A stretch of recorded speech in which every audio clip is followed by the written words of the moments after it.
Hello there, everybody, and welcome to Week 12 of the Pokemon Stadium 2 Draft League season. We got some exciting matchups for you here today. A lot of big ones, including one that could actually impact the battle for first place. So I'll get to that here in a second, but if you like these draft leagues, you want to see this come back again next year, because honestly, sort of on the fence right now on if we're going to do this again next year, but if we get a lot of likes, we get comments, etc., then we'll bring it back. I like doing this. I would like to bring it back, but I need help from you guys to prove there's interest in this. Yeah, if you like this kind of thing, or you just like the channel in general, don't forget to like, comment, subscribe, ring the bell, all that YouTube nonsense. And I'll be right back with our first matchups of the day. All right. All right, here we are, the first matchup of the day. We've got the Tampa Bay Steelix and Doom and Gloom. Big matchup for both teams.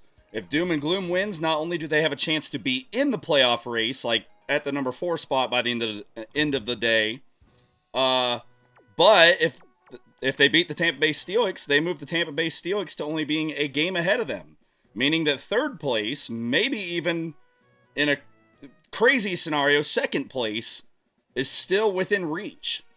So, Doom and Gloom, big matchup for them. Tampa Bay Steelix, of course, have aspirations of being the 2 seed, potentially, so they need a win to try and keep foot in that race, keep their feet in that race. So, we'll see how that goes. I gotta start picking Pokemon now. Oh boy, what to lead with? Well, Blastoise is good against half the team. Or I say good, I mean usable. Magneton, kind of the same thing. Mr. Mime. Mr. Mime's actually not bad, except I know if I lead with Mr. Mime, they're going to give me a Houndoom to start. Magmar, not bad, except for Staryu, but at least we do have Quillfish and Blastoise to switch into. Or even just straight up Magneton. Skarmory, good except for Houndoom and Voltorb. I think I might lead with Quillfish or Magneton. Probably Quillfish. Because if they lead Staryu, I can switch in Magneton to take the Thunder if it hits. And if it's Dugtrio, I can put Skarmory in there to avoid the Magnitude. Everything else, like we hit Houndoom super effectively. Haunter, we can hit hard with Hydro Pump if we hit it. Dragonair, we can Sludge Bomb. Voltorb, it's the same switch as going to as if we're going against Staryu. So I think I'm going to lead with Quillfish, so that if we need to switch, we actually have a switch. All right, we'll see where this goes.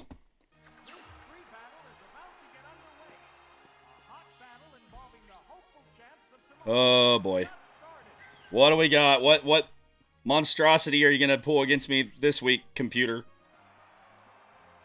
All right. That could have been worse. I was waiting for Voltorb or something, turn 1.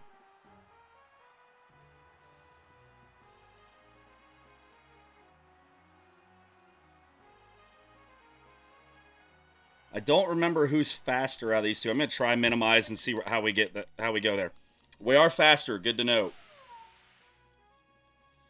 Good to note for future turns if I'm not critical hit one shot like the last couple weeks.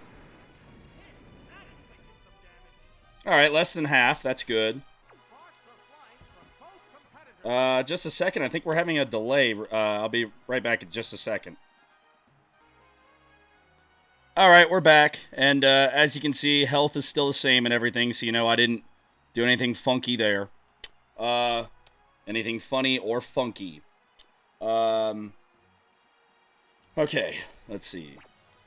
Alright, that's better. Yeah, the delay is gone. We've got the 1 minimize up. I'm going to go for Sludge Bomb this time and hope the game actually misses. It seems like half the time I go minimize, the game doesn't want to reward me with a miss.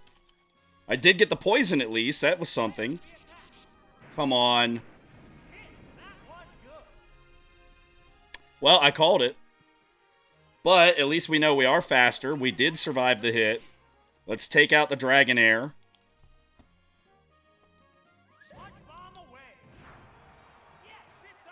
Alright, Dragonair goes down. Dragonair was a Pokemon. I wasn't sure how I could get around it. So,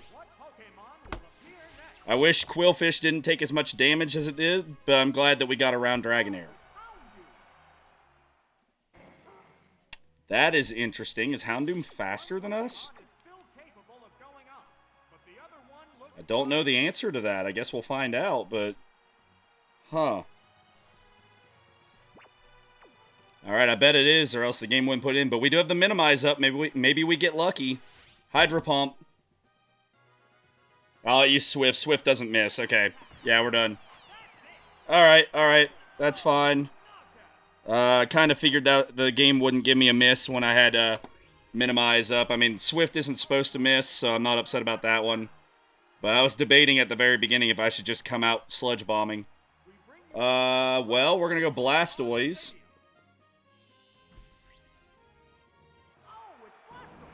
Well, the good news is, as far as switching here, he doesn't have, the opponent doesn't have anything except Staryu they can switch into that will take a not very effective hit. I'm going to go for Mud Slap here, expecting them to switch, and that way I can lower the accuracy of whoever's coming in. They didn't switch, okay. Interesting. Of course we flinch. Yeah, the game won't let me dodge an attack, but of course they get a flinch right away. Alright. Are we going to be 2 for 2 game, or are we going to be very harsh to me this week and give me 2 for 2 here? Alright, thank you.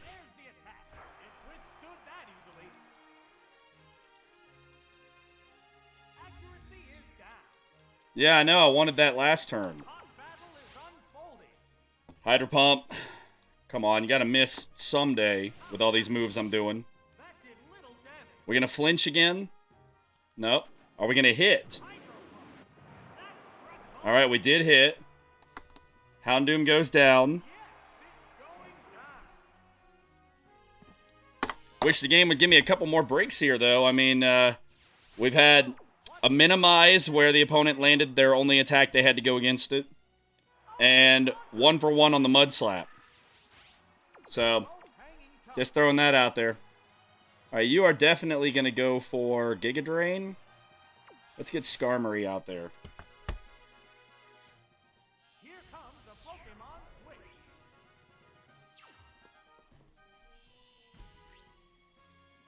Oh, it's Skarmory.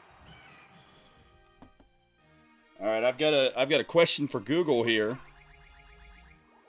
Because I know the answer for the current gens. But once again, Pokemon has changed mechanics up over the years. So I want to see, does Thunder hit Pokemon using Fly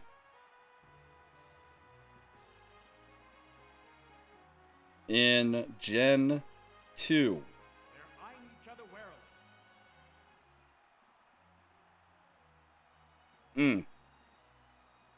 Well, that stinks. Glad I checked that. That is one of the few mechanics that has not changed. That has been a thing for a very long time in Pokemon. Which on one hand is easy to remember that way. On the other hand, unfortunate for me here. We're going to go Steel Wing then instead of messing around with Agility. Just hit whatever it is that comes in. Most likely Staryu or Voltorb.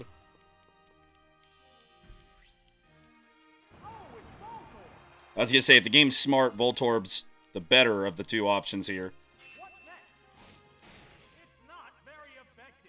Honestly, it did more damage than I thought it would. Right, you're going to use Thunder or Rain Dance. I would love Rain Dance, because then Magneton would be set up big time. But I'm sure the game won't do that. It'll probably Thunder, hit me first try, and paralyze me. I bet that's what's going to happen.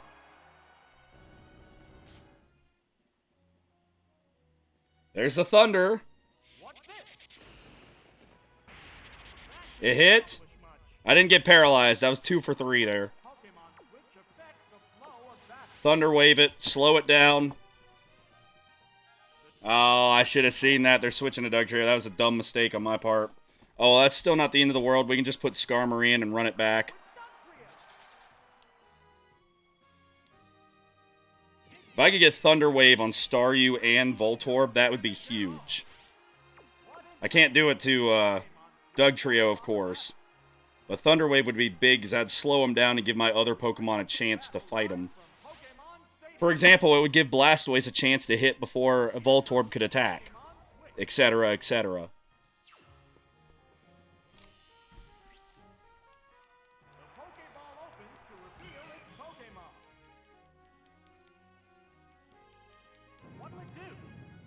Actually, I might be able to Steel Wing the Voltorb quite a bit with this strategy. What's Fury Attack's power again? So even if I hit all 5, that's 75. Grant, we're doing 35, not very effective. I might try Fury Attack here and just see if we get lucky enough to hit him a few times. Dugtrio stayed in. It's going for Slash. Okay. Got critical hit on the Fury Attack. I wish I would have had that on, like, Steel Wing or something. Wow. Okay. So the game is using Curse. At least I can't be blamed this week for this event happening. It's gonna be slow as dirt though with all those curses. And then we put something like Blastoise in. We put and we upped our defense. The Slash is gonna do less to us now. We're faster now because of the curses. All right, I like this. Stay in there, Dugtrio. Keep cursing up. And I'm not controlling that team this week, so I cannot be yelled at for the computer doing that. Oh, come on. It held on with 1 health. Come on. Let me get rid of it. That would leave Magneton so much room to work with if we can get rid of Dugtrio. All right, I have absolutely no idea what the game was thinking. Unless the game just didn't want to switch Pokemon a lot. Like it was worried about me hitting Voltorb too many times from switches or something. That was weird. All right.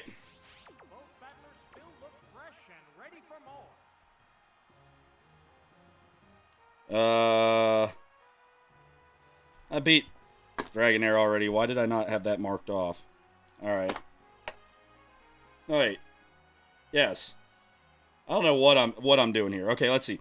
Quillfish beat Dragonair. Skarmory beat Dugtrio. Blastoise beat Houndoom. Yeah, okay. Okay, I got it. I guess Magneton again. It's the only thing that can take more than 2 hits. But the good news is all 3 of the remaining Pokemon are glass cannons that rely on speed. If Magneton could paralyze even one of them, preferably 2 of them, we're in great shape. 2 for 2 on Thunder. Hasn't missed one of those attacks yet. Just throwing that out there.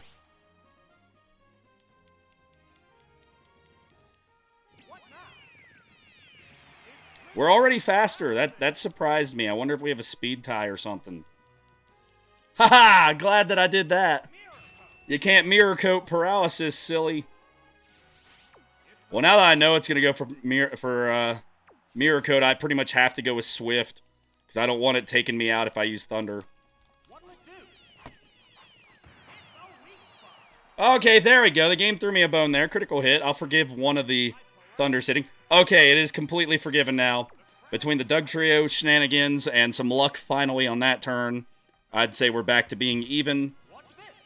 As far as luck goes, the game was still stupid with Dugtrio. Why? Why would you Rain Dance? That helps me. I can Thunder. Oh my goodness.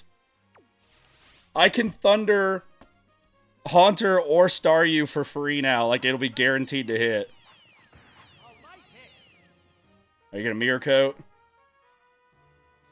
Nope, you're going to Thunder. Okay, yeah, you're going to hit me. I was afraid to Thunder because I thought he would Mirror Coat if he survived. All right, we're paralyzed. We're paralyzed. That's not great. But we were faster before, even while being paralyzed, so we should take it out still. I don't know what this game's doing with the speed calculations. Oh, you know what? It's because of the Mirror Coat. That's why it went after us before. That's all right. Voltorb hits. It is still paralyzed, so while Magneton did not get the chance to take advantage of the rain, Voltorb is still going to be slower than the next Pokemon we bring in. The fastest Pokemon I have remaining... I don't know if Steel Wing will hit its 90%.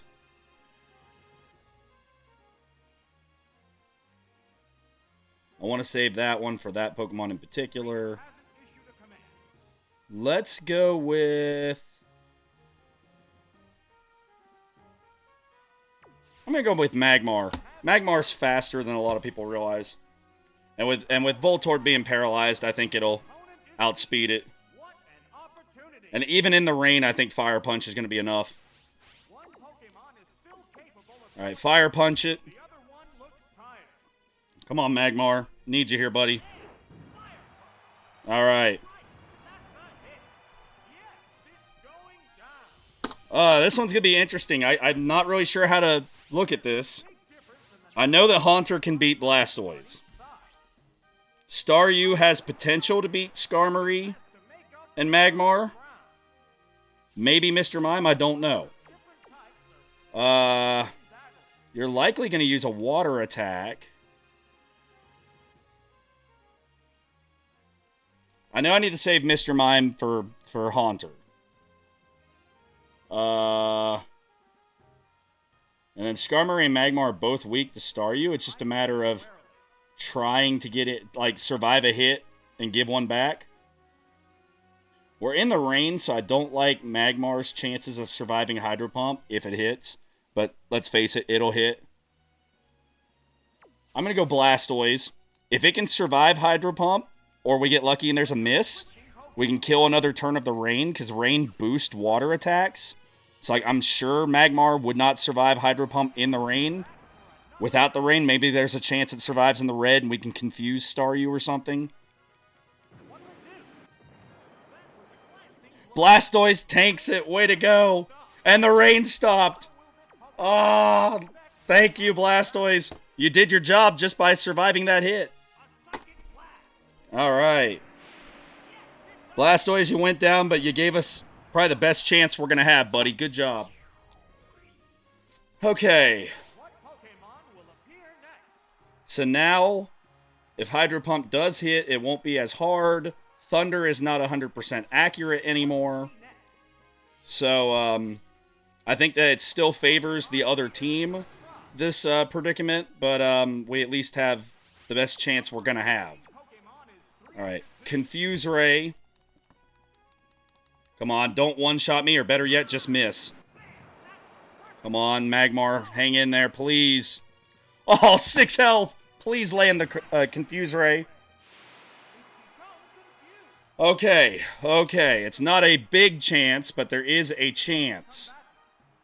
Let's go Smokescreen, hurt its accuracy.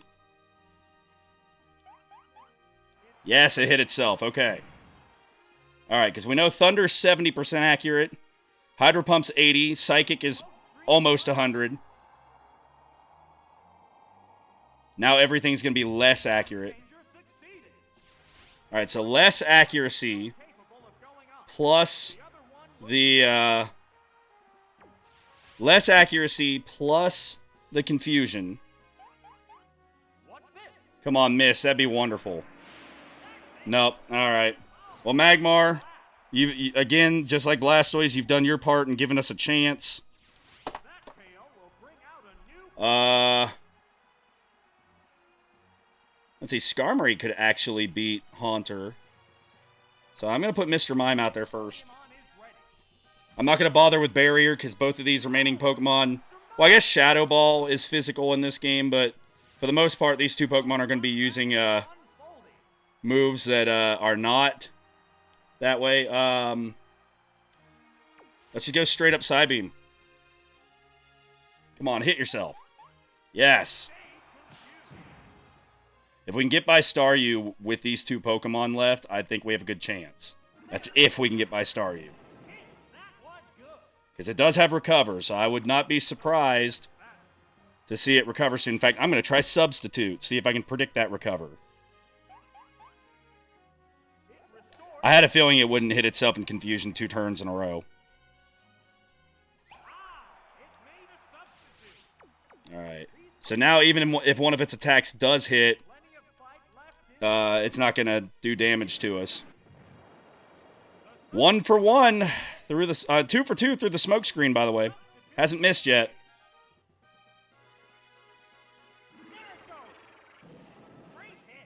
Boy, I could really use Psybeam confusing it again. That would be nice. Like if we could get another confusion. Because otherwise we're just going to have to sit here and wait for it to recover. Over and over again.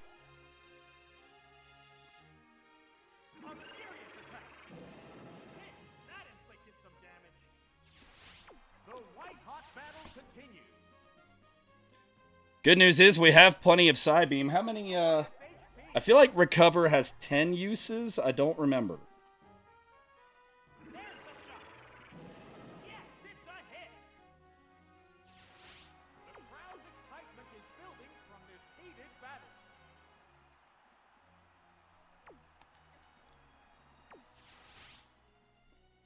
Yeah, 10 uses. Oh, he didn't recover this turn. Hydro Pump, come on. Come on, you haven't missed yet. I've got a smoke screen up and everything. And it's an 80% accurate move to begin with. Darn, that was the time for a critical hit if they were going to give me one. Come on, miss. I don't know what to say. I mean, I don't want to blame the game, but it really does feel like the game cheats at times. We've got a smoke screen up on an 80% accurate move, and it's done nothing but land them. I guarantee you it hits Thunder on the first try at the rate we're going. My only hope is going to be that it goes for Recover or something right away. Well, no, actually, I don't want Recover. I'm going to have to hope it goes for an attacking move and it misses. It's going for Thunder. Come on, miss for Pete's sake. Thank you! It finally happened. Watch us miss too. Oh my goodness, we got by it. Gosh. Seriously though, one miss with a 70% and 80% accurate move that entire time. And they were less than 80 and 70 because we had the smoke screen up. That's crazy. It's like going 5 for 5 on Dynamic Punch. Alright, we've got Haunter left. I'm going to fly. Make it waste a couple of its moves. Good news I was going to say is that Ghost is not very effective against Steel back in Gen 2. Nowadays, it would be normally effective. Alright, I like our odds here. It's just got Shadow Ball and... I mean, Spite isn't great, but we can use Steel Wing too. It missed anyway. So it's basically just got Shadow Ball and Giga Drain. Giga Drain's not going to do much to us as a flying type. Shadow Ball's not going to do much to us as a Steel type. Spite will get rid of usage of moves, but again, we have 2 different moves we can use, so it's not as bad of a deal. I don't remember its other move. It might have Confuse Ray. If it does, I'm very concerned by the fact that it hasn't tried Confuse Ray yet. Like, you'd think it would do that. Alright, fly again. Ah, so close. Alright, go Steel Wing. Here comes another Shadow Ball. All we gotta do is hit our attack. All we gotta do is land it. If we land it, we win. Well, I guess it's a physical move back then, so that doesn't really matter. Yay! Despite all the shenanigans of the game that it tried to pull off with Staryu, the Tampa Bay Steelix have won the first matchup of the day. That was a good battle. That came down to the end. Like, it was a good battle for the wrong reasons. Like, on my side, the it was a little unfair that the opponent landed so many hits despite low accuracy. I mean, we had minimize up, we had smoke screens, we had low accuracy moves on top of those conditions, and yet we had one miss. The mud slap that didn't do anything for us. But then on the flip side, Doom and Gloom, the computer did not handle Doug Trio. I'm stuttering for some reason. The computer did not handle Doug Trio well at all. Questionable move choices at some points there, like not using Confuse Ray if Haunter does have Confuse Ray. I feel like it does. So I guess that all evened out in the end in a sense. We had two Pokemon that the moves were not managed correctly, but then we also had almost zero luck on one side, with exception to, I think, one paralysis and 2 times that they were hit in confusion, maybe, I think, versus the computer going like 8 for 9 with lower accuracy. So that was a weird battle. But the result, at the end of the day, the Tampa Bay Steelix have won. So doom and gloom. It is not all doom and gloom yet, as depending on how the other games go today, you may not lose any ground. So I'll be right back with our second matchup of the day so we can see what's happening there. All right. See you in just a moment. Hello there, everybody, and welcome back for the second matchup of the day. We've got the Pokemon Power, and we are the Maw Champion. All right. Let's see here.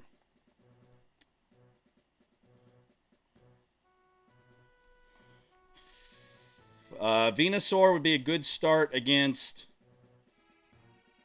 3 or 4, actually 4 of these Pokemon. Magnemite would be good against 2. Tyranitar, we want to make sure we have a couple out of the way first. Dragonite would be an okay start, and Moltres. Let's go with Venusaur to start, and we'll work around it from there.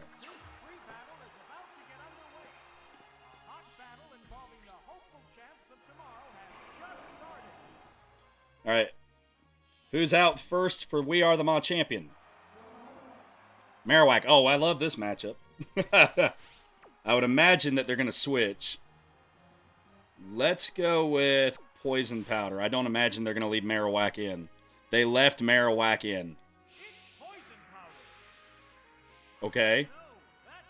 I mean, we missed, but they left Marowak in, and it's stuck in Thrash now.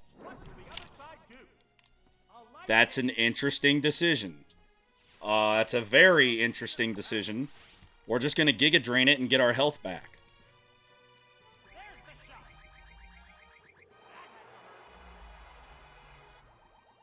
Like I said, interesting decision.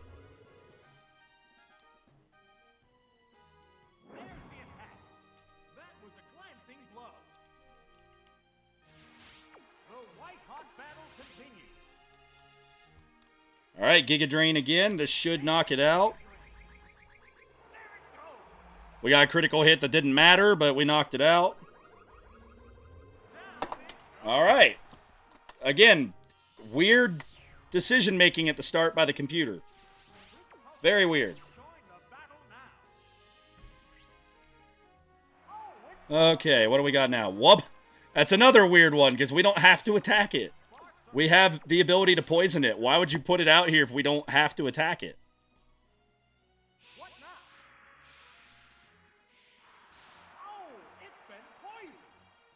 All right, now we just wait it out until it goes down. The computer, I don't know if it's malfunctioning right now or what, but interesting decision-making here. Yep, now it's going to take a minute, but we're just going to sit here and wait it out until Wobbuffet's gone.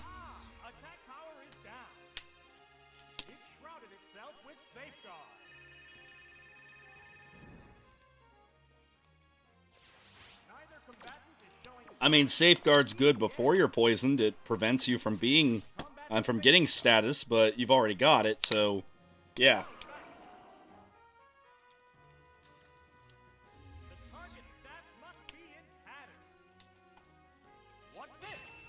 This is an interesting week of Pokemon battles.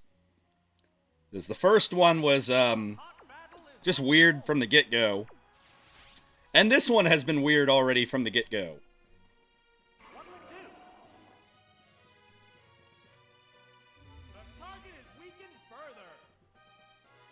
I mean, I'm not going to waste Giga Drain while we're waiting for it, and using Tackle isn't going to help us, because what if it uses Counter?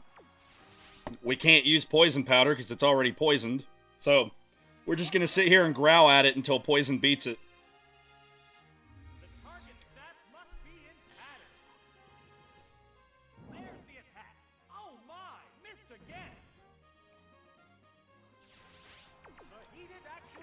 Alright, so.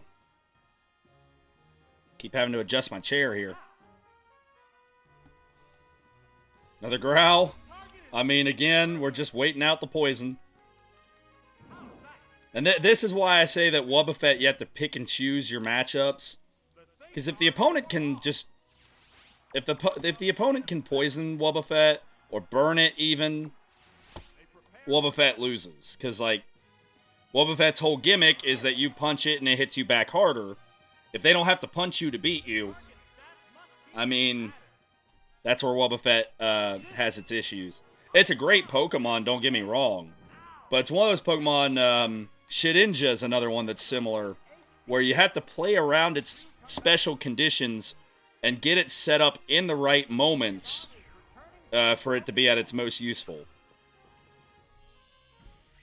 Alright, the computer waited till it got in the red to get smart and take it out. So here comes Machamp, which he's not going to like a growl because that's going to lower its attack. So again, interesting decisions all throughout from the game here. I will try to put Moltres in a moment, but I'm going to go ahead and try to poison it once first.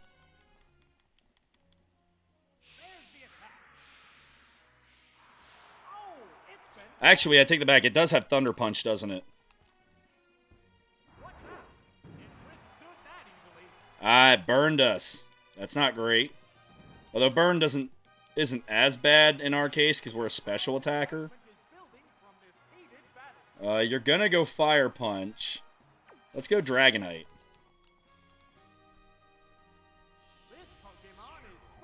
Well, we've got two Pokemon poisoned. I will say, when Ursaring comes out, we're not going to bother poisoning it, because it could just sleep it off. So, it's not worth trying to poison.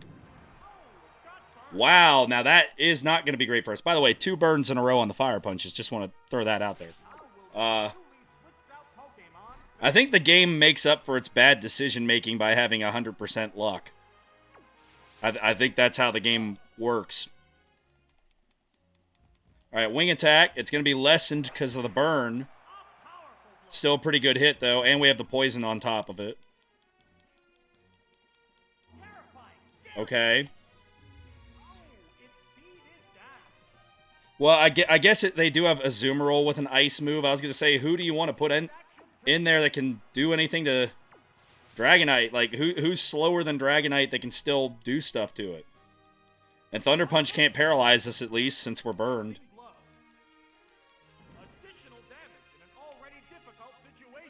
Alright, if we just land this attack, that should take out Machamp. Alright.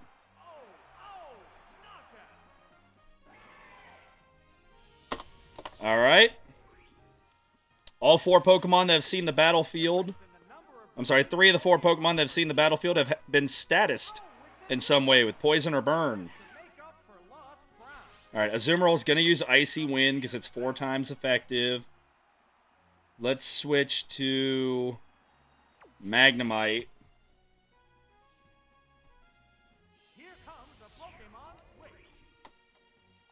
And then I assume that Donphan will come in next turn to combat Magnemite.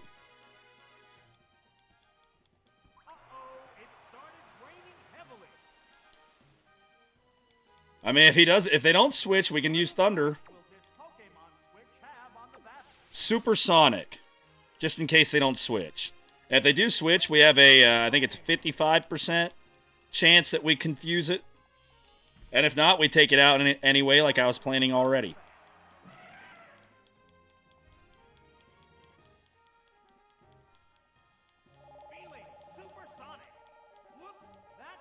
Well, it was worth a shot. It was worth a shot once. Let's go Dragonite.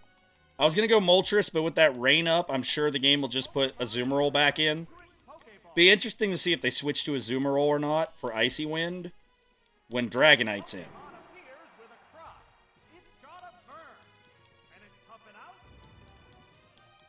Alright, there's our burn damage. Earthquake isn't going to hurt because we're part flying type. Yep. Okay. Wing attack. I guess Twister is technically special, so if wing attack doesn't do much, we could do that. Because special is not affected by burn. So we did 39 damage. Burn and Sandstorm. That's not going to be great for us.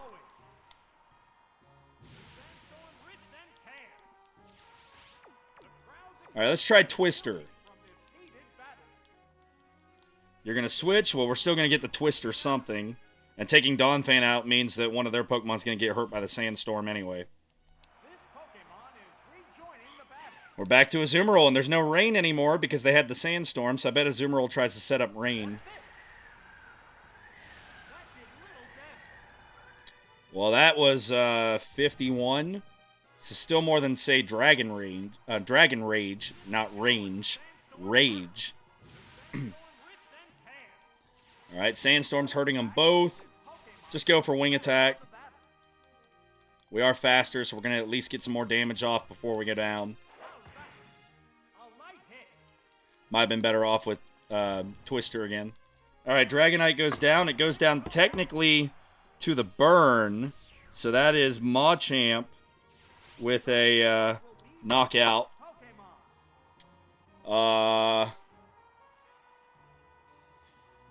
You have Icy Wind and Water attacks.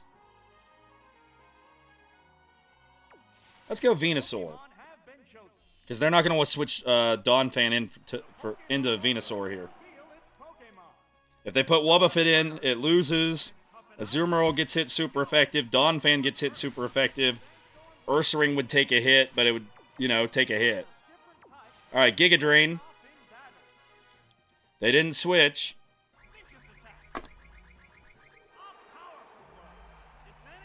Yeah, Venusaur's good in this game. The big key factor is you have to manage those 5 Giga Drains since you only get 5. Which is why I wasn't using them against Wobbuffet earlier, in addition to the fact that that's how Wobbuffet works.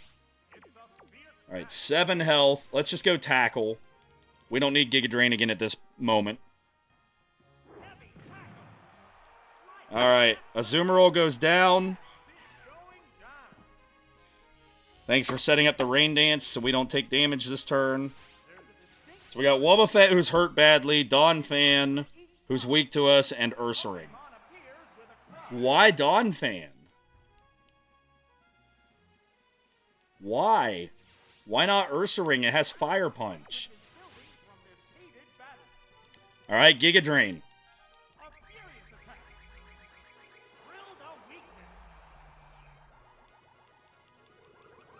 Alright, back to full health. We'll lose a little bit because of the burn. Here comes an Earthquake. That'll do neutral damage to us. Pretty good hit. Pretty good hit. I'm not sure it was a good enough hit to sacrifice your Donphan for. But it is a pretty good hit. Alright, Donphan's going to go down. Venusaur having a spectacular match. 4 knockouts.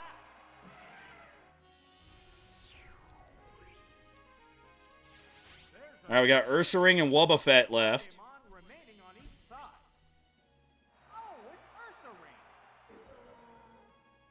That can't be right. It's not 4. I messed something up. Oh, you know what it was? I marked out the Wobbuffet one before Wobbuffet fainted. So it's really 3 knockouts right now. My bad. Ursaring, huh? Let's go with Moltres. This Pokemon is switching out.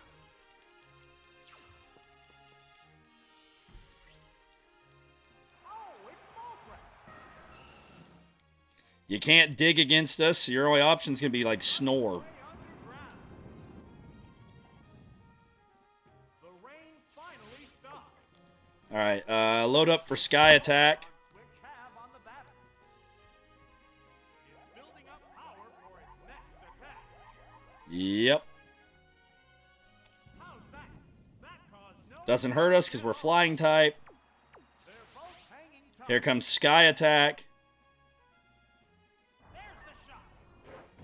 Hit. That was good. Pretty good hit. Pretty good hit.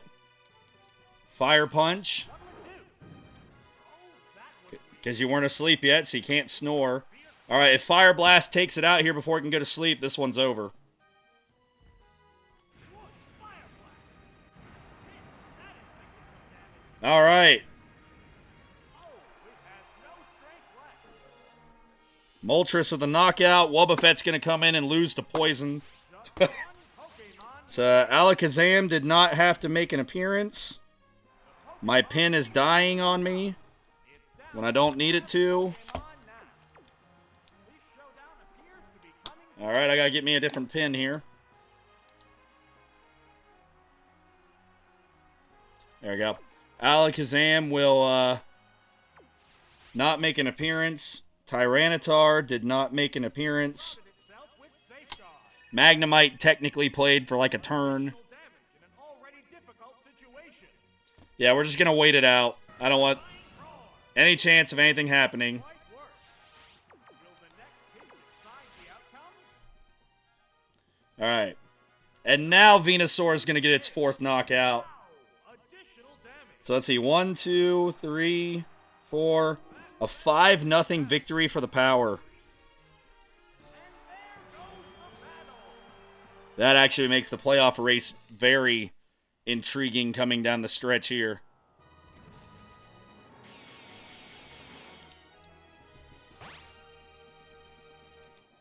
All right. I'm 2-0 today against the computer. Despite some weird shenanigans. But the computer has also shown baffling decision-making this week. Very weird. The winner of this one, the Pokemon Power. The playoff race is a whole mess now.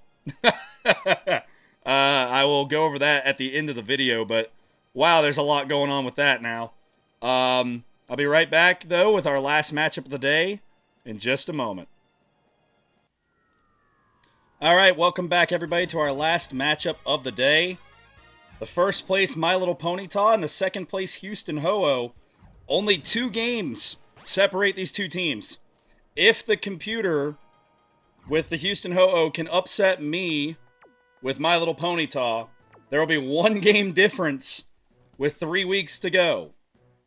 On the other hand, if My Little Ponyta win against Houston Ho-Oh, they will be 3 games ahead, which actually will cement them the 1 seed.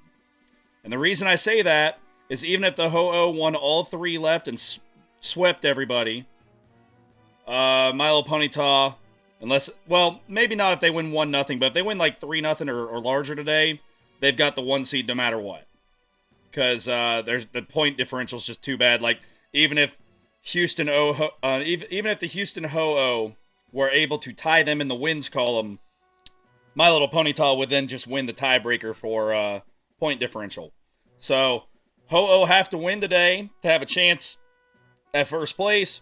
If My Little Ponyta win, they've either 100% cemented it, or if there is a mathematical way it can happen, it's very, very likely they have cemented it. So, this is a big matchup for both teams. All right. Oh, so we got Abra, we don't want... Gengar actually doesn't want to see Abra. Because Gengar's faster than Abra. But let's say we go with Hypnosis and we don't put it to sleep. Abra's got Psychic. That could be really bad for us. Nightshade would do some damage, but Abra would survive it. Jinx would be fine against Abra. Although, yeah, I guess we could use Ice Punch. That's right. So Jinx would win that matchup. Houndour would win that matchup. I would assume Kadabra would win head-to-head, although Kadabra has Thunder Punch, Abra has Ice Punch, so maybe it gets some freeze shenanigans. Although so far we've only seen that happen when Jinx is attacking, but Abra has Ice Punch, Articuno has Blizzard, you never know. Bayleaf is actually good against Sandslash and Poliwrath. Articuno, pretty much just Sandslash. And like I said, maybe a last-ditch effort against Kadabra. Entei, Gengar, and Jinx. Fortress, if Houndour's not around, could be a problem. So I'm going to have to try and save Houndour for that. Vaporeon is actually pretty good, except for against Kadabra and maybe Poliwrath, depending on if we get a Dynamic Punch to land or not. This is a tough one this week. Generally, what I've done with this team, when they were in a tough matchup and I didn't know who to lead, I'd lead Gengar just because we could Hypnosis or Nightshade anything. Looking at this team we're playing against, Jinx can take on Abra and Bayleaf. Maybe Articuno in a neutral fight. Houndour can beat Bayleaf and Fortress. Kadabra could take on pretty much anyone except for maybe Fortress. Poliwrath.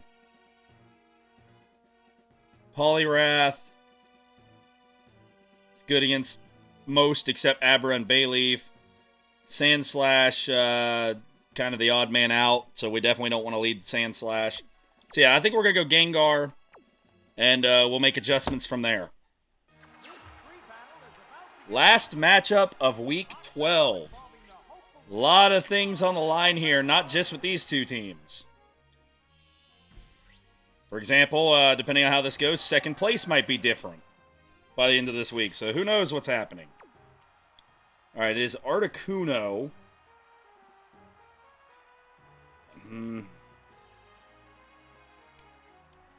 My gut was initially telling me to switch into Houndour, but I do really need to save that for Fortress.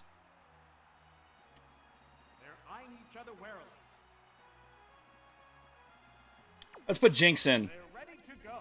Ice on Ice. Its non-ice attack is Peck. Ours is Confusion.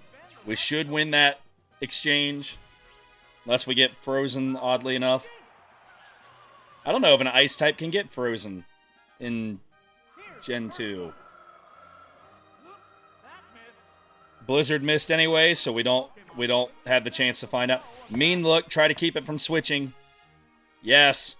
All right, Jinx versus Articuno now. Here we go.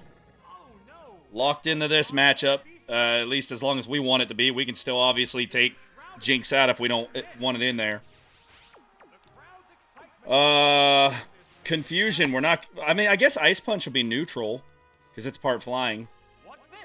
Let's see how much Confusion does first. All right, so just under 70. We did 64. Peck did 66. All right, what about Ice Punch? What do we get out of Ice Punch? Better. I think we're just going to Ice Punch it.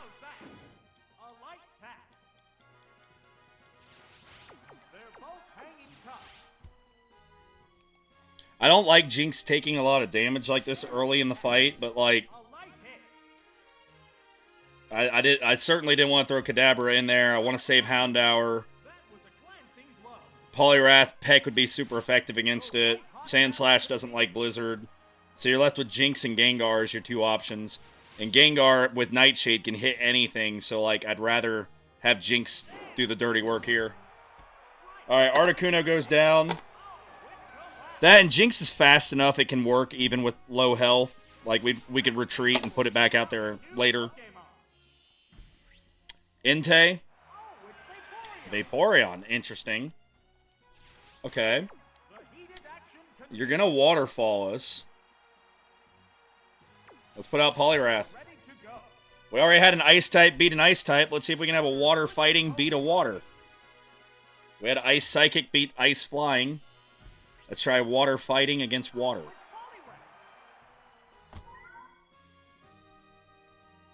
Alright. Waterfall as expected. Alright.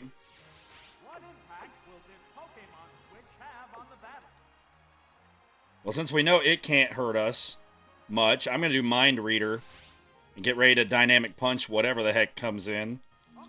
Or if they stay in, we're just going to guarantee the Dynamic Punch. Alright. That's fine. I can give you 1 Acid Armor in exchange for getting confused. Alright, Dynamic Punch. And boom. Yep.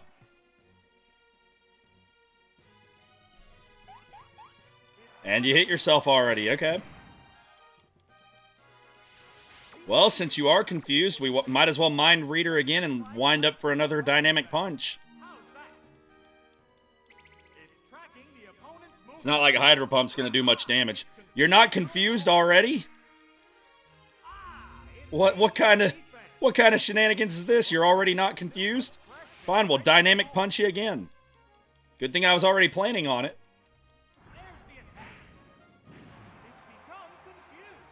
Yeah, stay confused this time a little longer, please. 2 for 2 on hitting itself in confusion. So, yay. Mind Reader again.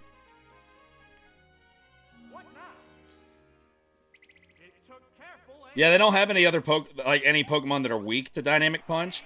3 for 3 hitting itself in confusion. Wow. So we're just going to keep Dynamic Punching here with the Mind Reader. We can save Hydro Pump for if we need it for like Entei or something.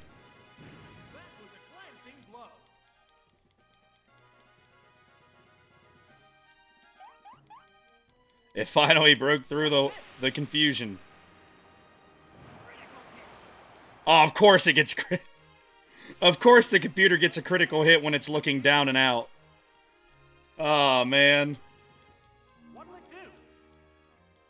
It's tracking the opponent's movement. Another waterfall. Better not be another critical hit.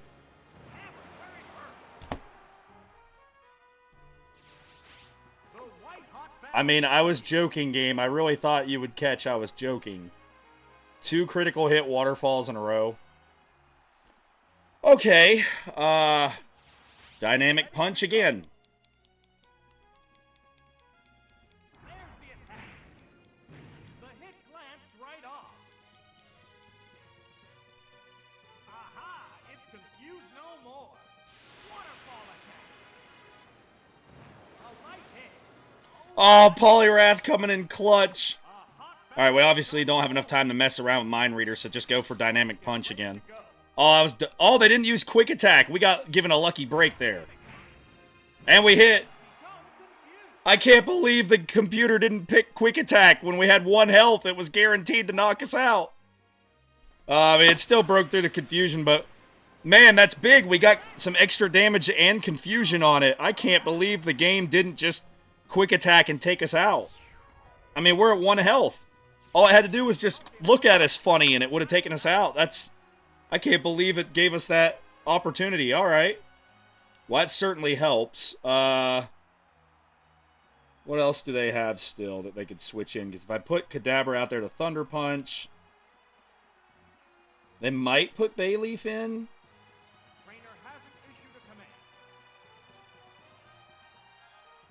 Gengar. I'm dumb. Gengar does 100 damage with Nightshade, and it's faster than Vaporeon. Just Nightshade it. And Quick Attack won't work because we're a Ghost type. Alright, Nightshade.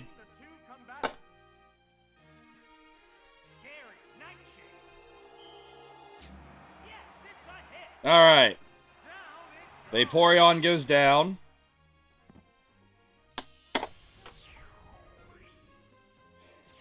What Pokemon will appear next? I would guess Abra. Oh, it's Abra! Yeah, it has just enough health it can survive 2 hits from us. Different Pokemon type.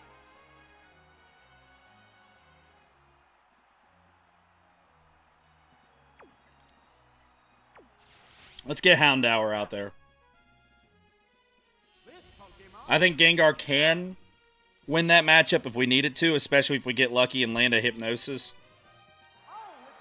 But we're going to have Houndour. Abra's only got Ice Punch and Psychic, pretty much. It does have Swagger. That could be a problem. that caused no damage at all. If Swagger becomes a problem, we will switch back into Gengar or something. Crunch. Alright, here comes the Swagger. Look at that swagger. Oh, its confusion made it tougher. Of course, we hit ourselves first turn. The white hot Alright, let's go back to Gengar. There's no way the game will use Psychic here because we're a Dark type. If it uses Psychic, I'm calling shenanigans there, some crud. There's harsher slogans for it, but yeah. Okay, I was gonna say, it better not freeze.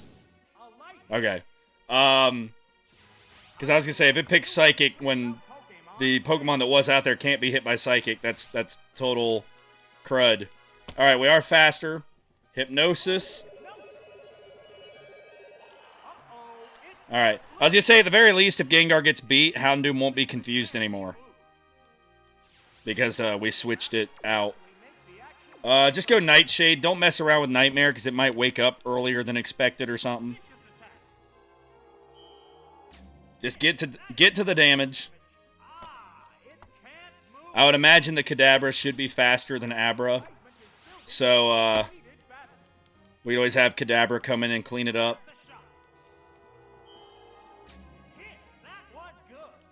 Alright, does it wake up? It woke up. This is going to be Psychic. Does Gengar survive it? No. Alright, but as I mentioned, now we can put Kadabra in there and just take out the Abra. Jinx might be fast enough. Actually, yeah, I'm going to put Jinx in. The reason here is even if Abra does end up being faster, unless it's using Swagger, like its attacking moves are Psychic and Ice Punch, which are not very effective. So we should be okay either way. It is faster. That's interesting.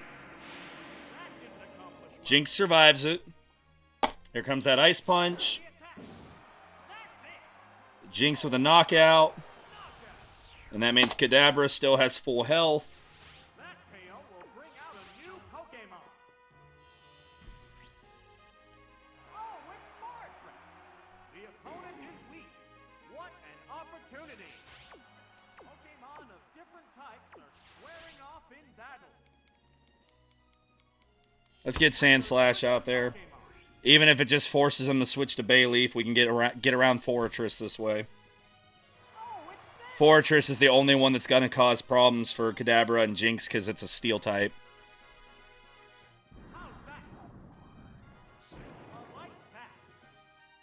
But it's also part bug, so Earthquake will not be super effective.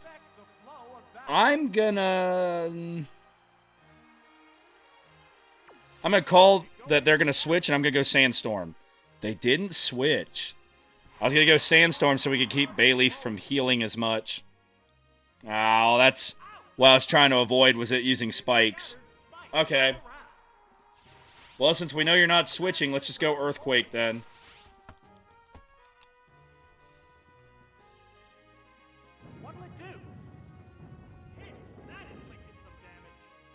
Fortress is so tanky. I mean, there's a reason it's basically named Fortress. What's this? That did little damage. It's a fierce battle. Earthquake and Strength battle. What's next? A light hit.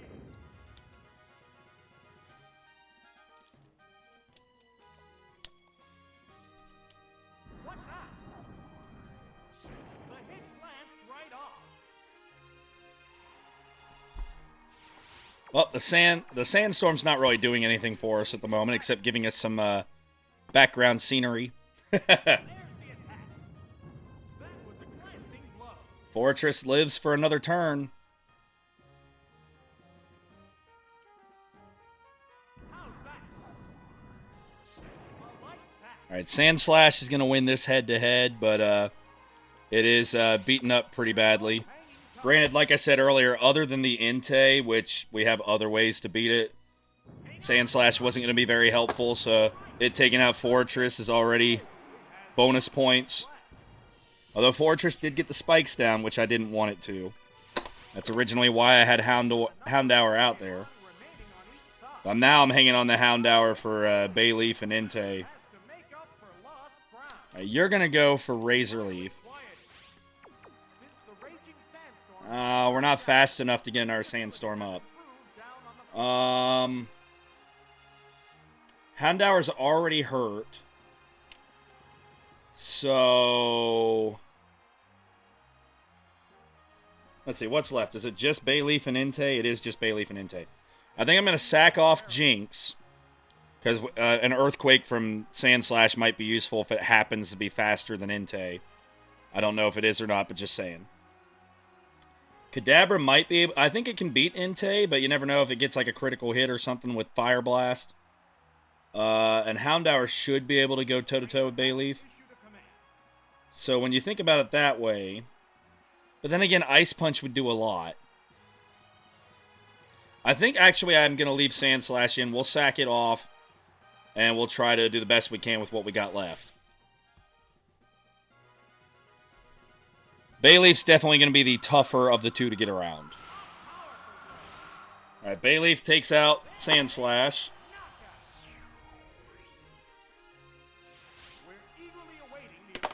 Okay, put in Houndour. If Houndour can get it damaged to the point where it's within striking distance, even if it goes down, Jinx could come in and finish the job. And then we'd essentially have Kadabra against Entei. Ooh, that might be an issue for Jinx. I probably should have put Jinx out there. I didn't think about that. Darn. The spikes, that might be enough to actually just take out Jinx.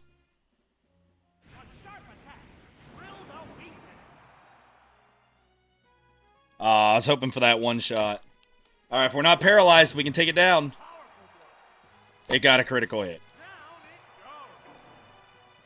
At least I think that's what I read. Okay, I always plan out for things if there's no shenanigans by the computer, and of course there's always shenanigans by the computer. I should know better by now at this point. Alright, can you survive the spikes damage? No, you can't. Fortress with a knockout. This is not great. Granted, we do have Kadabra.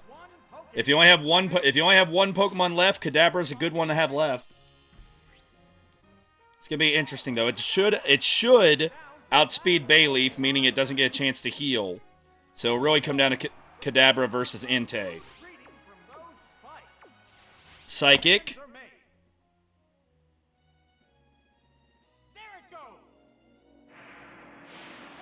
Alright, Bayleaf's gone.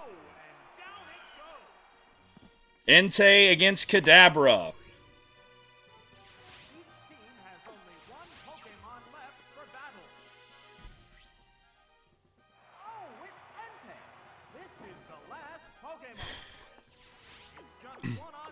Psychic. And hope that we can survive a Fire Blast. Because I don't think we're going to one-shot unless we get a critical hit. Ooh, that's going to be cutting it close. We might not even two-shot.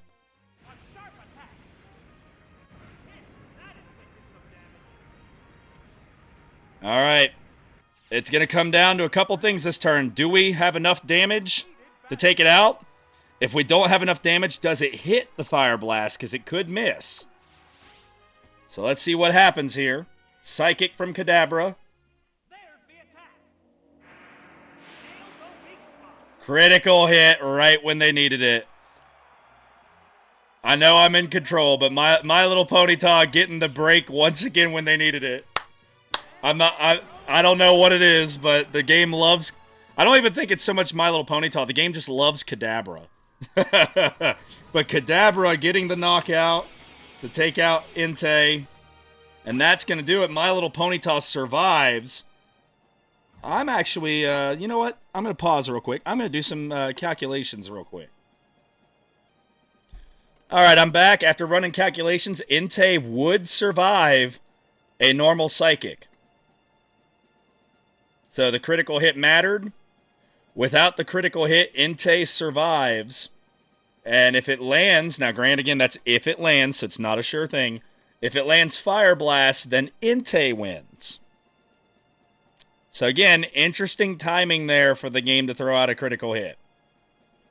But, that's Pokemon in a nutshell, and especially this game in a nutshell. The winner of this one, My Little Ponyta. A little bit of an asterisk, a question mark on the ending there, especially after seeing what the normal the normal damage calculations would be.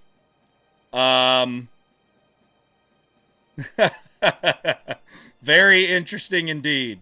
But congratulations nonetheless. I mean, the way to look at it here, I'm not upset one way or another that one team or the other won or lost. It's a little bit like witnessing something like the helmet catch in the Super Bowl by David Tyree, or witnessing one of the famous Hail Marys, where even if you don't have a dog in that fight, for example, I'm a Steelers fan, and if I watch Rodgers throw a Hail Mary against the Lions, I'm not rooting for the Lions or the Packers, and you can still be kind of stunned in disbelief, like, oh my gosh, it worked. Like, so many things had to happen for it to work, and if anything was slightly different on the play, it wouldn't work. But yet it worked. And the Packers would win the game in that scenario. So, I'm not trying to criticize or sound mean when I'm talking about My Little Ponyta winning with luck. It's more just bewilderment. Bewilderment. Where it's like, oh wow, like... the odds and chances of that happening, and we just saw it. Like, so I don't want anyone to get me wrong here when I'm going like, oh wow, they won because of the critical hit. I mean, they did win because of the critical hit, because that's what the damage calculations say. But I'm not upset really one way or the other whether it was My Little Ponyta winning or Ho-Oh winning. Just more stunned, like, wow, what an ending. So. Hopefully that comes across that way in the video. All right, so with all that being said and that long explanation out of the way, I'm going to update the standings, and I'll be right back in just a moment to talk about what the heck is going on with the playoff race now. All right, be back in just a moment. All right, so we're back with the standings. My Little Ponyta is now 17 ahead in point differential, meaning it is technically speaking, mathematically possible for the Steelix to catch them. So I cannot technically give them the 1 seed yet. However, that would not only involve My Little Ponyta having to lose the final 3 games, which they are home in 2 of those 3, I might add. They are home in 2 of those 3. So that already has the the deck stacked against you as it is. So they're probably not going to lose all 3. So 1 more win guarantees it, or a loss by Ho-Oh or Steelix. So you don't even have to win in R1 if those two teams lose a game. In addition to having to have My Little Ponyta lose all 3, the Steelix or the Ho-Oh would have to perform well enough to make up, in the Steelix case, a 17-point differential. So, like, if I won 5-0 3 times, that'd be 15. And if they lost 1-0 3 times, that'd be an 18-point swing. So essentially, Tampa Bay Steelix would have to be really, really, really good. And the computer's in charge of the Steelix, I believe, 2 of the final 3. Yeah, so that I don't see that happening. Ho-Oh does get 2 out of 3 where they're in charge, but they need a 24-point differential, which means not only like sweeping their opponents like 6-12-18, but then getting the Ponyta to lose at least 2-0, if not worse, all 3 of the losses. So again, very low odds. It is still mathematically possible, but we all pretty much know that My Little Ponyta is going to be the 1 seed. It's just not official yet. The real race is for second place. Tampa Bay Steelix and Houston Ho-Oh are tied right now, with the only differentiating factor being the point differential. And again, Ho-Oh have 2 home games down the stretch. The Steelix have 1. That's going to play a factor. The Steelix don't have an easy matchup. They have the Ho-Oh next week. Pokemon Power, who's 6-6, also still vying for that 2 seed.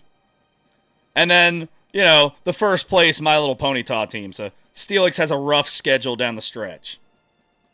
Ho-Oh has Steelix, Doom and Gloom, which will be a tough out themselves. And we are the Ma champion. So they don't have to play the top team in the league, and they only have 1 game where the computer's in charge. So Ho-Oh definitely has the advantage over the Steelix here in the win category. I think the Steelix's best hope is that we can try to keep it tied and get the 2 seed by tiebreaker. The 4 seed Power also in the race still, only 1 game behind. So if the Power go 2-1 and the other 2 teams go 1-2, the Power could creep in there, for example. So all 3 of those teams are fighting for second place. Doom and Gloom is still in the race for the playoffs. There's 3 weeks left. They're 3 behind the Steelix and Ho-Oh, so they could technically overtake them. And they're 2 games behind the Power. That's probably the best bet, is to try and overtake the Power. But again, the Power's also vying for second, so that won't be an easy one. Unfortunately, We Are the Mod Champion are officially ruled out of the playoffs now. That doesn't mean their season will be over. They will get to play in the bowl game during the first week of the playoff week. But they are officially out of playoff contention. Real quick, I did not update over here. I was 3-0 against the computer today, albeit one of the games, well, all of the games really kind of iffy. 27-9, a lot better than last season's record. All right, here's the updated team statistics. Quillfish did a good job getting rid of Dragonair today. It's at 7-5. Skarmory's at 7-5. Magneton's 6-4. Pretty even spread amongst my team here. I know Slowking is still sitting at the top with 10, but then you got 7, 7, 7, 7, 6. So 5, and then Mr. Mime doesn't get knockouts, but it's a good assist Pokemon. Kingdra's good at taking hits. Like the whole team has played very well as a unit. Which is the kind of team I like. I like when I watch sports teams, I'm not generally one that likes to have a team where I have 1 star and a bunch of average guys. I like having, like, if we were talking basketball, instead of having 1 star player and 4 average guys, I'd rather have 5 really good guys, even if none of them were great. That's just always been kind of my preference. So I kind of like how my team is built. Doom and Gloom. Staryu having another terrific day, up to 13 knockouts now. Houndoom at 9-8. And then a slew of Pokemon at 5 and 6. So much like my team, a lot of balance there. That was a weird matchup. Like, we had all 3 matchups were honestly a little weird today. But that one was honestly, in my opinion, the weirdest. That game could have gone either way off of anything changing. Like, maybe Voltorb isn't paralyzed one turn. Maybe one of the attacks from Doom and Gloom actually misses for a change. So both teams, like that battle could have swung more decisively in either direction. Like it could have easily been Doom and Gloom winning 4-0 or Tampa Bay Steelix winning 4-0, just depending on how things would have changed. That was a very weird matchup. All right, I don't know why I scrolled up there. I didn't need to. All right, Houston Ho-Oh. Bayleaf now at 19 knockouts. I believe that leads the league. Of course, Bayleaf has played in every match of the season. That's part of it. But it is still the knockout leader. 19 knockouts to 9 feints. Almost a 2-1 ratio. Actually, no, that's more than a 2-1 ratio. That's because 2-1 would be 18 to 9. So more than a 2-1 ratio. Vaporeon at 9-8. Abra sneaking up there at 7-5. Abra has been pretty good. Even Ghastly's not too bad at 6-4. Ghastly and Abra just aren't used very often on that team. My Little Ponyta. We've got Jinx now at 15-8. Kadabra at 14-2. A very questionable 14th knockout today, but Kadabra doing its job as always. Sandslash has been surprisingly good. And the others have been good as well. I mean, again, we were talking about teams being even. 7, 6, 6, 6, 5. Like, it's just unpredictable enough that you can't guess what their 6 are going to be. Like, they've got 7, really 8, because Houndour does... No, I said 8, 9, because Houndour and Blissey, while they don't have the numbers, they do show up a lot, and they help in other ways. So you've really got like a nine-man rotation there. So you can't just go, oh, what are the 6 or 7 she uses most? Well, she uses 9. She uses 7 the most, but then you got to worry because Lantern and Nidoking have both have done well enough in their limited appearances. You can't just write them off. So, very good team balance between really a lot of these teams so far. Even Ho-Oh have used some Pokemon like Fortress more the last couple weeks. So really good balance from everybody. And then, speaking of balance, we get to one of the teams that's not as balanced in their usage, the Pokemon Power.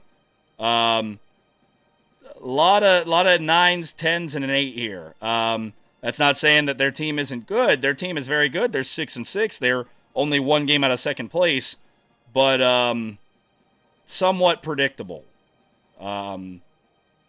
But good job nonetheless today. They won 5-0. Venusaur in particular with 4 knockouts today. So Venusaur was, like, even though Kadabra had the clutch Psychic today, the critical hit Psychic, I'd say that today's MVPs were Venusaur, Staryu, and Skarmory. Why did I throw Staryu in there when Staryu lost? Well, Staryu had 3 knockouts going before it finally went down. Skarmory had 3 with no feints, and Venusaur with 4. So I feel like those are the 3 best performing Pokemon today. That's not to take anything off Kadabra, but Kadabra did only have 2, so even if you don't factor in the luck side of it, it loses out 2-3 or 2-4. So I'd say Venusaur was probably the best Pokemon today league-wide. And unfortunately for We Are the Mod Champion, they were the team going against Venusaur. Ursaring, the only other Pokemon in the league that has played in every matchup. It's done pretty well. The knockout feint ratio isn't telling the whole story with Ursaring. It's been pretty good. Marowak, the game was weird with it. Wobbuffet never had a chance. The team was basically fighting 6-on-4 at that point. But yeah, let's go down here. We can fill in our first slot now for the playoffs. Well, I guess actually we can't. I'm going to leave that alone for now. Because technically, I don't think this is going to happen. But technically, Doom and Gloom could lose out. And We Are the Mod Champion could pass them and technically be 5th place. So I'm not going to fill out the 5th and 6th place game yet. Because technically that could change who's going to be 6th place. But there's our bracket once we finally get to start filling teams in. I'm pretty sure that My Little Ponyta is going to be right there in the number 1 spot. pretty safe bet We Are the Mod Champions going to be number 6. Just because, again, Doom and Gloom has a 2-game lead, so they'd have to lose out pretty much. And I think Doom and Gloom's going to at least snag 1 more win, if not 2. So we'll get to start filling out the bracket next week when people start clinching actual positionings. Speaking of next week, Week 13, we have the Tampa Bay Steelix at the Houston Ho-Oh. That's a big one to determine second place. Because no matter what the Power do, the Power, if they win, they will be 1 game behind the winner of the Tampa Bay Steelix and Houston Ho-Oh. No matter what.